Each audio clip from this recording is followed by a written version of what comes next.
Polda Metro Jaya menyebut sejumlah dokumen dan komputer diamankan polisi saat menggeledah sebuah ruko Cipete, Jakarta Selatan, Jumat dini hari tadi. Ruko itu merupakan lokasi ke-13 dalam rangkaian penggeledahan tim gabungan Kortas Tipikor Polri bersama Polda Metro Jaya atas kasus dugaan korupsi batubara. Banyak dokumen yang akan diamankan oleh teman-teman penyidik, termasuk ada komputer dan barang-barang lainnya. Kami belum bisa mengidentifikasi, menginventarisir semua dari yang bisa diamankan. Ini dari informasi keterangan saksi, keterangan dari hasil gelar perkara dan yang sudah kita lakukan 12 titik, menujulah ke titik ini. Nah, ini kita lakukan. Itu semua berjalan sesuai dengan hasil penyidikan dari penyidik. Nah, ini permintaan saya tadi ya, untuk melihat langsung dari dekat emas. Saya pikir coklat, apa voucher gitu. Ternyata ini emas loh pemirsa. Gini bentuk emas keping-kepingan 74 kg itu.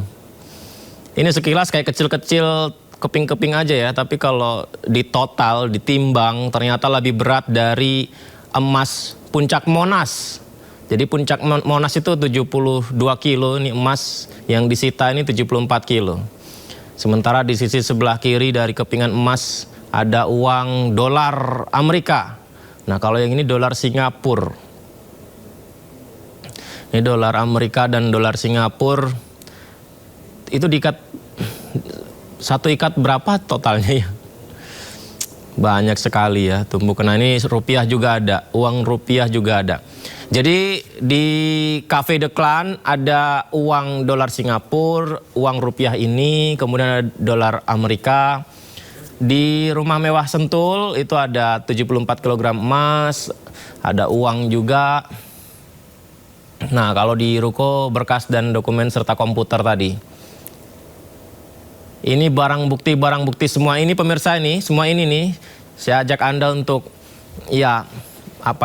bijak untuk menyikapi begitu. Apakah benar ini dengan nilai fantastis seperti ini ada hubungannya dengan TPPU atau ini memang ada pemiliknya sesuai dengan bisnis usaha yang memang bisa menghasilkan hasil sebanyak ini? Bagaimana tanggapan Anda pemirsa? Tapi akan lebih lengkap ya untuk menanggapi dan memberikan sikap ketika polisi sudah mengungkap rilis resminya pemirsa. Kita juga masih menunggu nih. Ini sudah jam 19.16 waktu Indonesia Barat. Kami tadi mendapat informasi bahwa pengungkapan dalam konferensi persnya akan diumumkan pada pukul 19.00 waktu Indonesia Barat. Tapi sekarang udah lewat 16 menit. Ternyata hingga sekarang masih belum. Semoga segera ya, semoga segera. Sehingga kita bisa mendapatkan jawaban-jawaban dari penggeledahan ini. Apalagi kita juga ramai, banyak banget netizen yang di media sosial juga langsung menghubungi ataupun langsung merespon, bereaksi keras, nggak sedikit yang bereaksi keras. Karena ini melibatkan nama Jampitsus Febri Adriansyah. Nah, pemirsa, ngomong-ngomong soal barang bukti yang ditemukan di penggeledahan di beberapa lokasi. Ada 13 lokasi penggeledahan ya. Salah satunya adalah di Rumah Mewah pemirsa yang ada di kawasan Sentul, Jawa Barat. Ternyata tentang rumah di Sentul itu sudah diakui memang rumah pribadi Jampitsus sudah sejak lama. Itu diakui oleh Jaksa Agung Muda Bidang Tindak Pidana Khusus Febri Adriansyah. Sudah diakui itu memang adalah rumah pribadi Jampitsus yang sudah sejak lama. Nah, meski telah diakui kepemilikannya, rumah mewah di kawasan Sentul, Bogor, Jawa Barat tersebut ternyata belum tercatat dalam laporan harta kekayaan penyelenggaraan negara LHKPN yang dilaporkan Febri ke KPK pada 7 Maret 2026. Ya, dalam LHKPN itu Febri hanya melaporkan 5 kepemilikan tanah dan bangunan di wilayah Jakarta Selatan, Tangerang Selatan, dan Bandung. Nah, ini juga perlu penjelasan nih. Kita sama-sama semua sepakat bahwa harus asas praduga tak bersalah ya.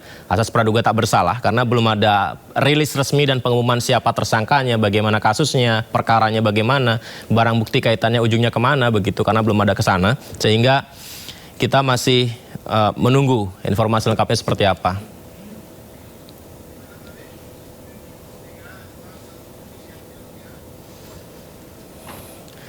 Ya, kita bahas lebih dalam. Sudah bergabung bersama kita mantan anggota tim pencari fakta atau tim 8 Cicak versus Buaya Jilid pertama, Denny Indrayana. Selamat malam Bang Denny, Assalamualaikum Bang.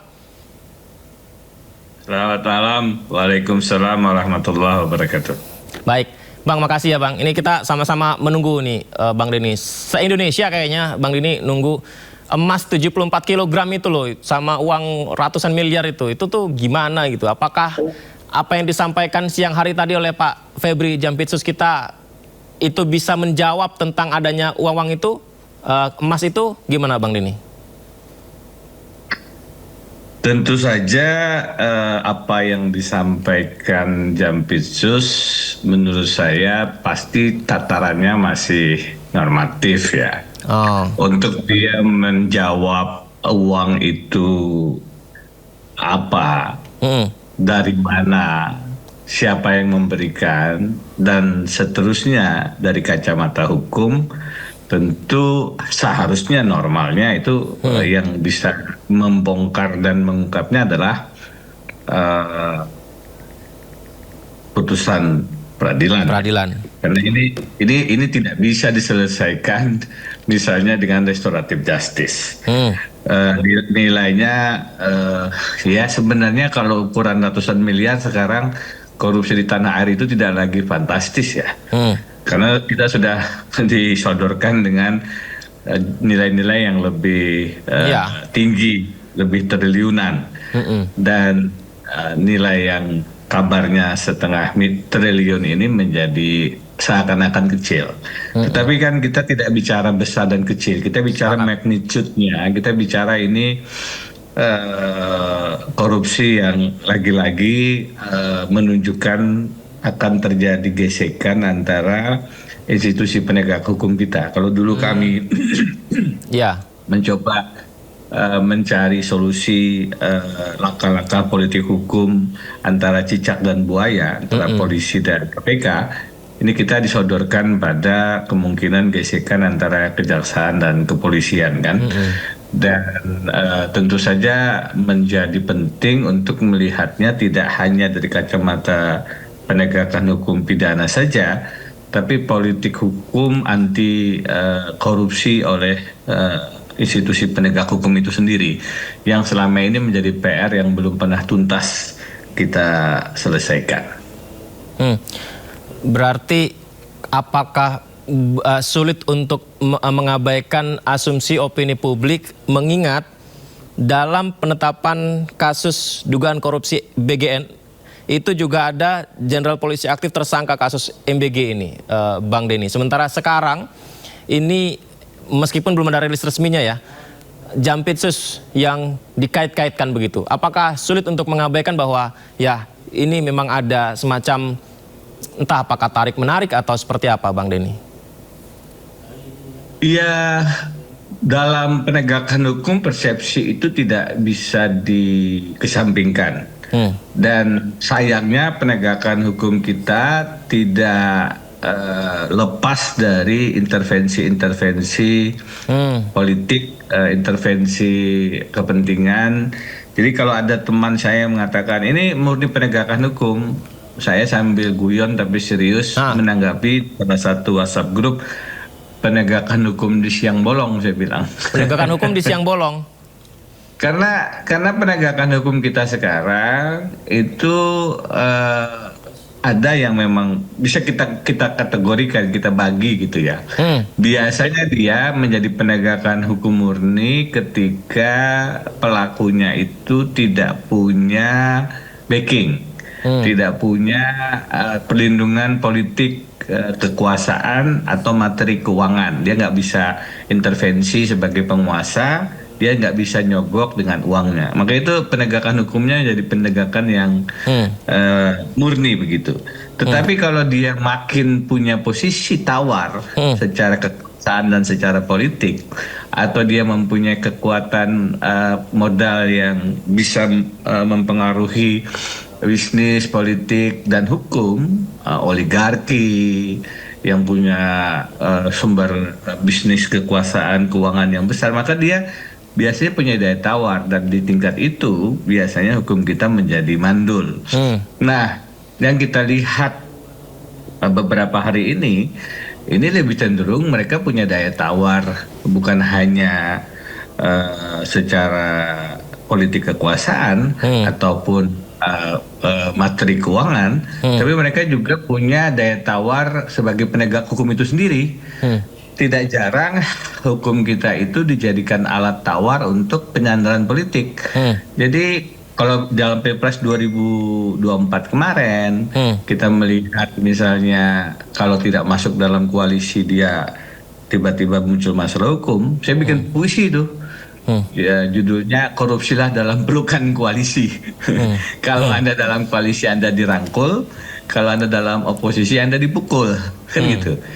Nah, penegakan hukum kita menjadi alat pukul memukul secara politik.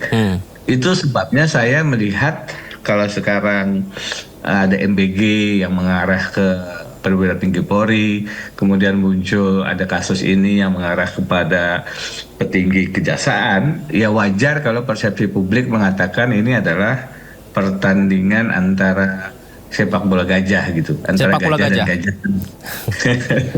Yang ujungnya nanti baku atur skor. Jadi kita harus hati-hati, jangan sampai pengungkapannya hanya menjadi sandiwara saja di pemberitaan, tapi tidak tuntas menyentuh aktor dan pelaku utama. Jangan sampai nanti yang terjadi adalah saling daya tawar. Oke, Anda buka kasus ini, tapi yang jenderalnya jangan ya. Atau Anda buka kasus ini, tapi jaksa agung mudanya jangan ya. Kalau begitu kan kita akan disodorkan lagi penegakan hukumnya yang efektif hanya pada level ya pelaku-pelaku lapangan, kroco-kroconya lagi. Sedangkan yang punya backing, yang punya kekuasaan, aman, ya? yang punya uang, lagi-lagi aman. Aman.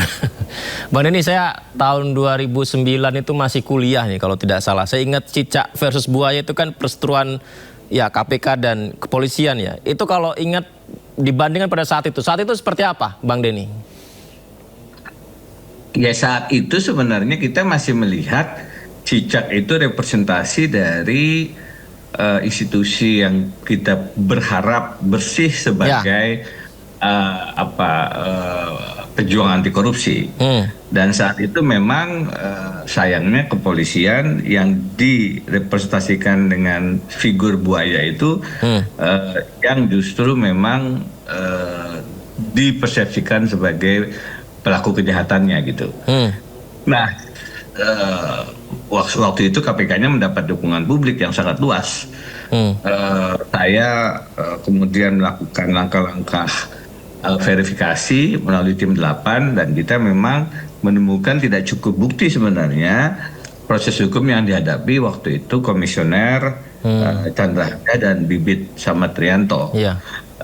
Tidak punya indikasi atau bukti-bukti yang cukup bahwa itu bukan kriminalisasi. Begitu. Saat itu Bang Denny staf khusus Presiden bidang hukum ya Bang ya? Waktu itu saya staf khusus Presiden bidang hukum dan anggota dari tim 8 sebagai sekretaris. Kalau sekarang ini ya kita tidak melihat persepsi itu serupa begitu. Kalau sekarang baik di kejaksaan maupun di kepolisian problematik kalau dilihat dari kacamata agenda pemberantasan korupsi. Meskipun kelihatannya dua-duanya sedang melakukan upaya pemberantasan korupsi, penggeledahan ini dengan nilai uang yang sedemikian besar, pada saat yang sama juga Jaksa Agung Muda melakukan langkah-langkah pemberantasan korupsi yang juga nilainya tidak kecil, tapi ada kemudian juga suara-suara yang meragukan itu. Apakah ini bagian dari penegakan hukum saja atau upaya untuk daya tawar supaya tidak menyentuh pelaku utama, atau bahkan misalnya ini adalah ada juga yang berpikir langkah untuk maju sebagai Jaksa Agung nomor 1 sehingga kemudian ada Jaksa Agung Muda yang disasar dan seterusnya. Banyak kepentingan yang kemudian masuk ke dalam kasus-kasus ini dan kita kemudian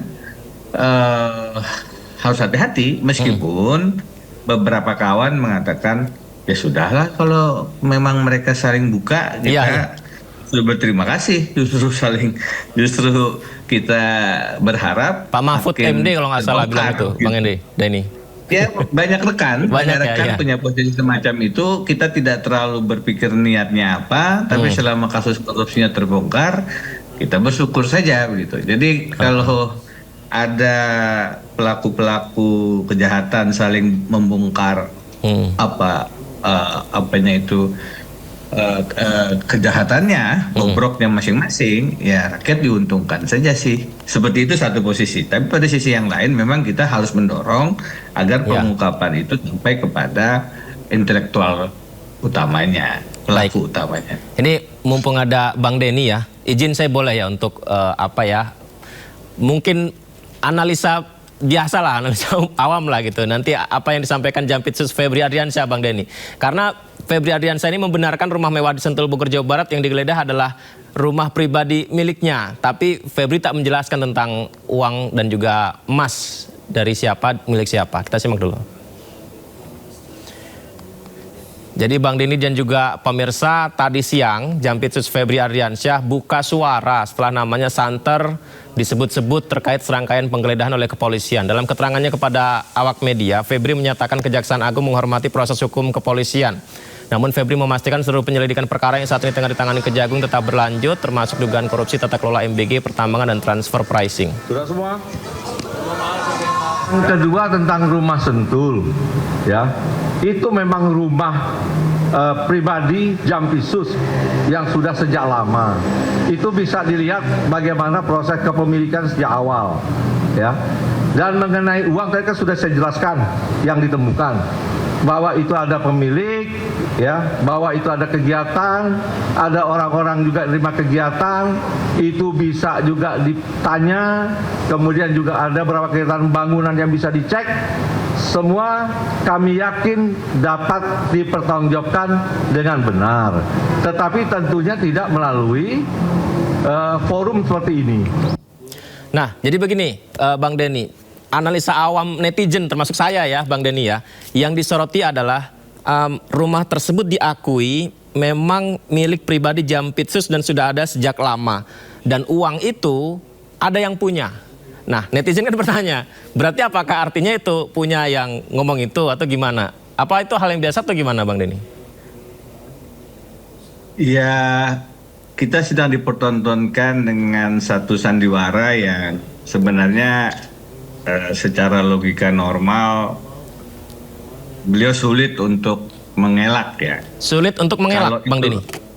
Ya sulit untuk mengelak karena begini, secara hukum tata negara, anti korupsi, kepemilikan rumahnya diakui. Masalahnya adalah satu, ketika kepemilikan rumah itu tidak dilaporkan dalam LHKPN. Itu sudah bermasalah tuh. Dari situ saja kemudian kita bisa menarik logika sederhana, satu kebohongan akan melahirkan kebohongan-kebohongan yang lain. Kenapa?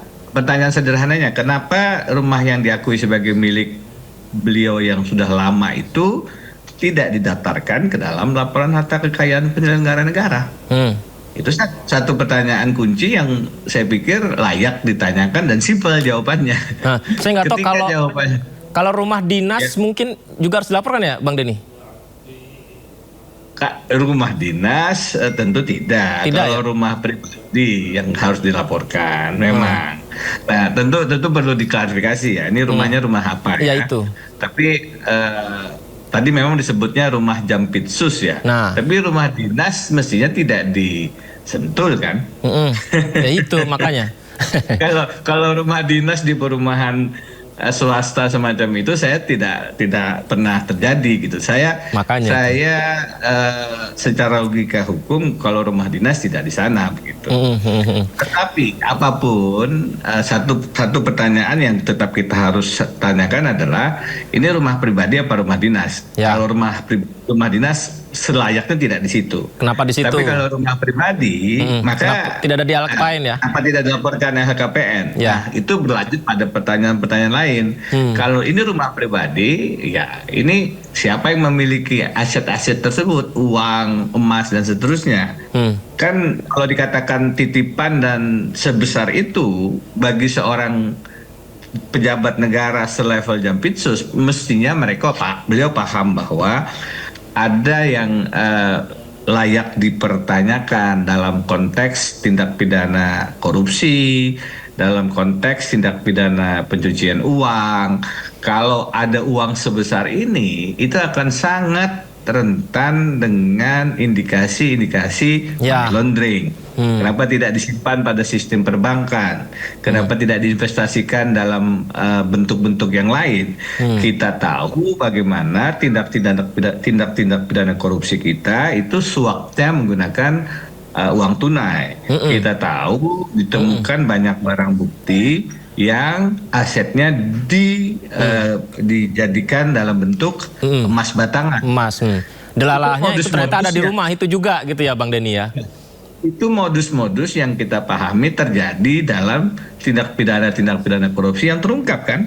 Terakhir misalnya ada salah satu pejabat imigrasi yang juga menyimpan batangan emas kan. Jadi kita sama-sama paham bahwa aset-aset liquid semacam ini, apakah dalam bentuk uang tunai, yang biasanya lagi-lagi bukan rupiah tapi mata uang asing, itu adalah modus-modus kejahatan korupsi dan modus-modus kejahatan tindak pidana pencucian uang.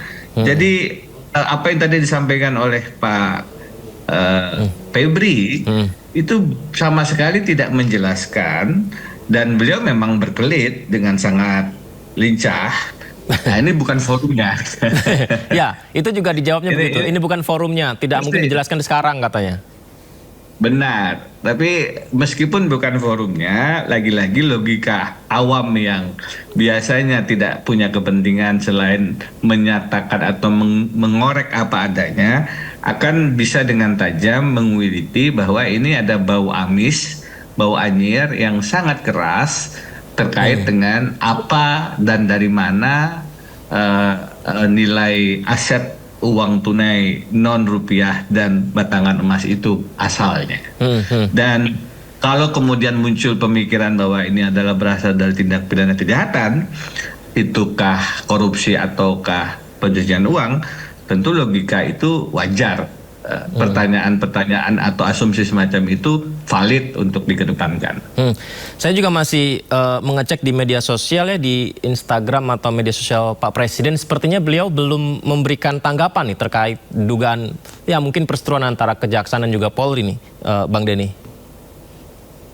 Ya, banyak isu-isu yang semacam ini yang menjadi perhatian publik yang tidak direspon oleh Presiden, tidak mendapatkan tanggapan dari Presiden. kita bisa menyebut banyak hal lah. Jadi itu tentu Presiden punya pilihan-pilihan kenapa tidak bicara. Tapi sebenarnya kalau sudah menyangkut dua lembaga negara penegak hukum yang sedemikian strategis, kepolisian dan kejaksaan, maka ini sangat mudah dikatakan sebagai presidential issues. Artinya adalah isu yang seharusnya Presiden hands on, isu yang seharusnya Presiden ikut memberikan perhatian, concern, dan minimal memberikan pernyataan. Ini biasanya setelah dialog ini atau pas konversi nanti Presiden akan menyampaikan tanggapannya, kita harapkan demikian ya. Ini mumpung ada Bang Denny juga nih. Bang, jadi Pak Febri menyatakan begini, dia memberikan masukan kepada pihak kepolisian siang tadi, apalagi ini keterkaitannya dengan dugaan kasus batubara. Seharusnya diaudit dulu. Setelah diaudit, duduk perkaranya seperti apa, ditetapkan tersangka, tidak terburu-buru atau langsung menggeledah barang buktinya tapi duduk perkaranya belum jelas. Nah itu gimana tentang statement itu, Bang? Ya, Jaksa Agung Muda Pidana Khusus adalah salah satu orang yang paham tentang teknik strategi penyidikan tindak pidana kejahatan semacam ini. Pada sisi lain, teman-teman kepolisian yang juga diberi mandat untuk membongkar kasus korupsi teman-teman ini juga paham, tidak perlu diajarin. Jadi ini apakah mereka penegak hukum yang paham bagaimana melakukan penyelidikan, ataukah kita sedang melihat penegak hukum yang paham bagaimana menghindari penyelidikan karena mereka pelakunya.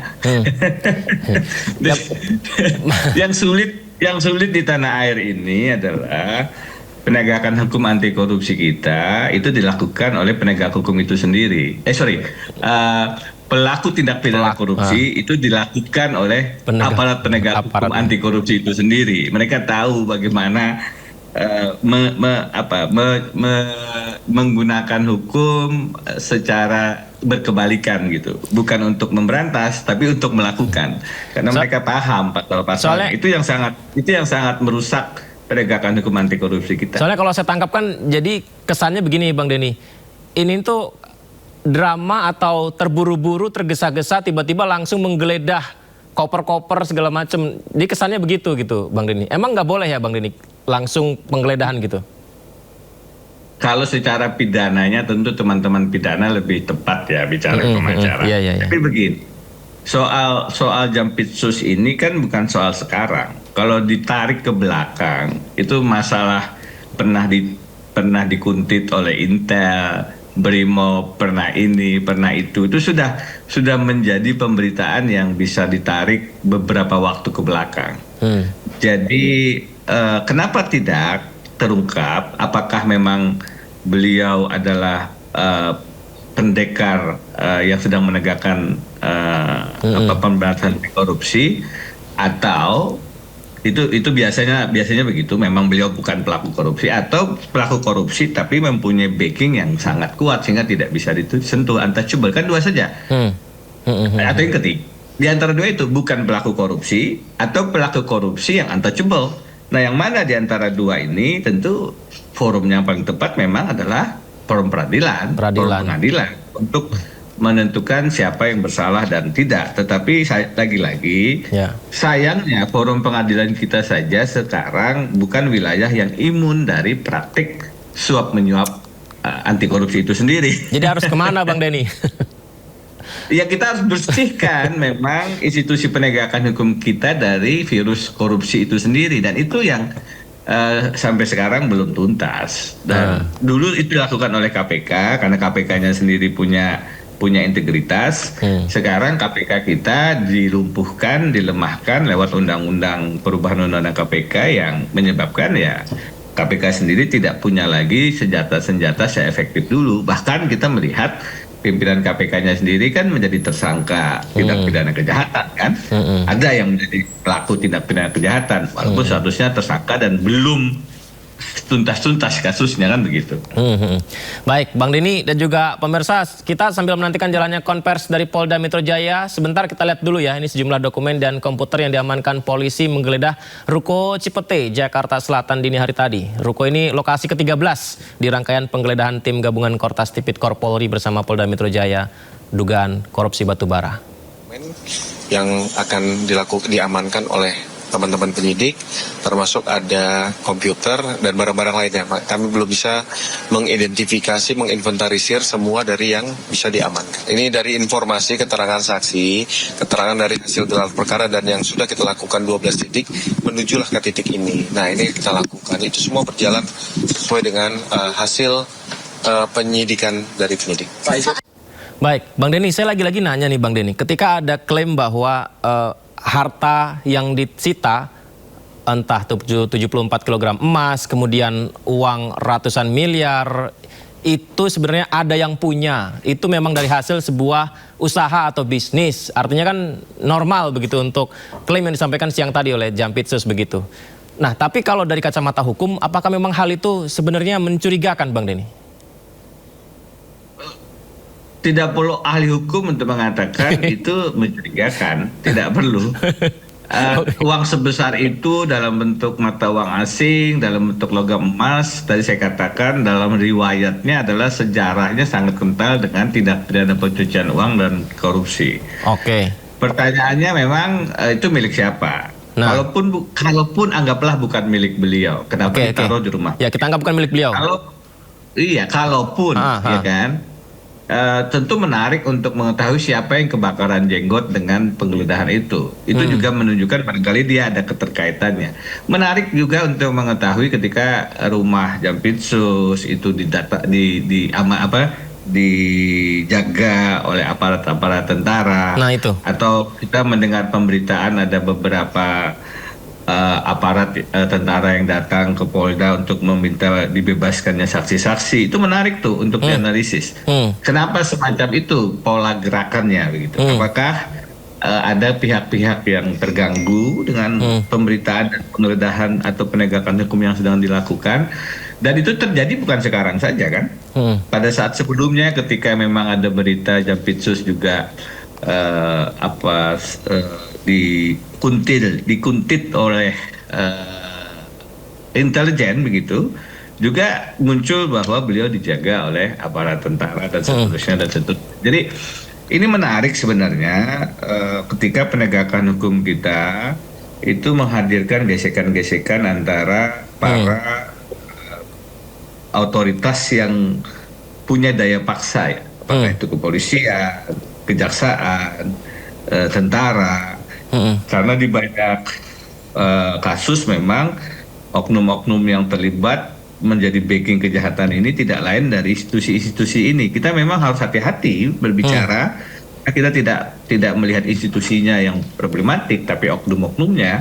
Tetapi sayangnya kita tidak bisa membiarkan lembaga negara sestrategis, sepenting kepolisian, kejaksaan, ataupun tentara itu menjadi tempat berlindungnya beberapa pelaku kejahatan. Dan itu harus kita berantas. Nah, pada level itulah menjadi penting untuk kita mendengar dan mengetahui posisi politik hukum Presiden Prabowo. Karena ini adalah institusi-institusi atau lembaga negara yang sangat penting bagi kehidupan bernegara kita, terutama di bidang penegakan hukum.